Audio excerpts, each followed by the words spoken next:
Ladies and gents, this is World War II Tanks Tiger 1 Heavy Tank by the channel Simple History. World War II Tank Tiger 1. Damn, this is one of the most iconic tanks of all time, the most feared tank of World War II. This was so legendary and fearsome that when people saw this tank, opposing Allied forces' morale just went down like that. This is the kind of tank which has that theatrical behind it, that when you see it, there is this impending doom like, oh no, we are effed. You're just, platoon going around and they suddenly hear the chain sound and you see it's a Tiger tank. That's it. There's a massive fear inside you because what it was.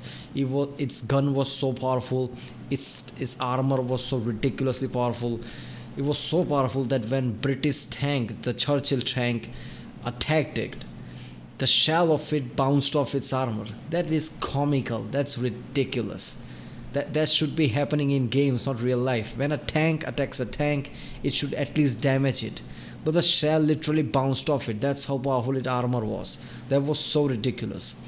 I think there was only one tank there was also a British tank which was powerful enough to damage it, but it was so less of it in that time that basically the Tiger tanks, most Tiger tanks that got ruined was basically because of mechanical failure rather than somebody attacked it. That's how invincible they were. It was I think one of the creator of this was Ferdinand Porsche, the creator of Porsche, the creator of Volkswagen. So when you have a genius like that, engineering genius like that in your side, of course you're gonna come up with something legendary as this. German engineering, here you go. So this was ridiculous. So the legendary German Tiger 1 has a reputation as a machine feared by the Allies, combining lethal firepower and excellent armor. So let's watch it. World War II tech, the Tiger 1 Panzer VI heavy tank. The legendary German Tiger 1 has a reputation as a machine feared by the Allies, combining lethal firepower and excellent armor. The need to replace the Panzer IV goes back to 1938, when several prototypes were built. In 1941, an order was placed with Henschel for the VK36.01 with the specification of good armor protection, a powerful gun, and a maximum speed of 40 kilometers per hour or 25 miles an hour. The tank had to be larger, and an order was placed in May 1941 for a 45-ton tank called the VK4501. It was armed with an 8.8 centimeter gun. The deadline for the prototype would be on Hitler's next birthday, April 20th, 1942, forcing several elements of the design to be rushed. Once completed, it would be named the VK4501H, the H standing for Henschel. In competition, Porsche had created its own design, the VK4501P, to the same requirements. With both designs meeting the deadline of Hitler's birthday, the Henschel design was selected for production. Designated as the Panzerkampfwagen Tiger Aus E, but eventually, the final design would use a mixture of the parts from previous prototypes by Henschel and Porsche.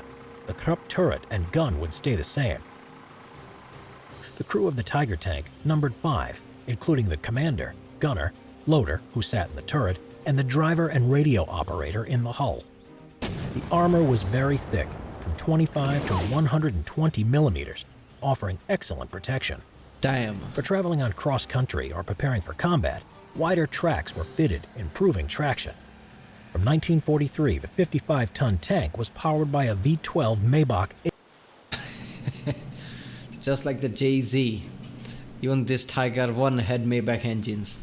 Everybody loved Maybach apparently, even then. HL230 P45 gasoline engine, providing 690 horsepower or 515 kilowatts. This was quite underpowered, and the tank had a top speed of 38 kilometers per hour or 24 miles per hour. One over-engineering problem with the tank was the overlapping wheel suspension, which became clogged with mud, and on the Eastern Front, this was especially dangerous as the mud froze, completely immobilizing the tank. The armament of the Tiger 1 was its deadly 88mm KWK-36 gun, capable of penetrating American M4 Sherman armor and 2 MG-34 or MG-42 machine guns, one coaxial in the mantlet and the other in a ball turret within the hull. Smoke discharge canisters were also positioned on both sides of the turret. The Tiger I first appeared in Tunisia, North Africa in late 1942, their appearance shocking the British forces. They were used on all fronts, including Italy, Normandy, and the Eastern Front. It was only until mid-1944 that the Allies could produce tanks that could effectively engage the Tiger tank, such as the British Sherman Firefly and the Russian T-34/85. Only 1,350 Tiger I's were built, with production between August 1942 and August 1944. Other rare variants include the Befehlspanzer Tiger, which was a command tank, and the Sturmtiger, which featured a large self-propelled mortar. Thank you guys for all your support on the Simple History. That is just so devastating, seriously. So Porsche and Hensel design was combined to make it. Man, it had some design flaws. That was the letdown of it. Otherwise, in the time that it existed, it was just invincible. People needed time to build something that could tackle it, and during that time, imagine the mentality, man. Allied forces are there and suddenly these Tiger tanks come in. What do? It was nearly invincible. German engineering since World War I, where they made the planes with they could shoot the bullets through propeller. That was made by Germans in World War I.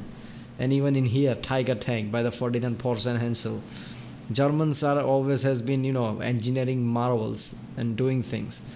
That always has made Germany a powerhouse.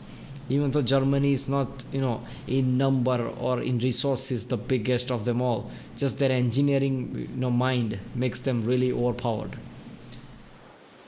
Alright, if you like my reaction, please don't forget to like and subscribe.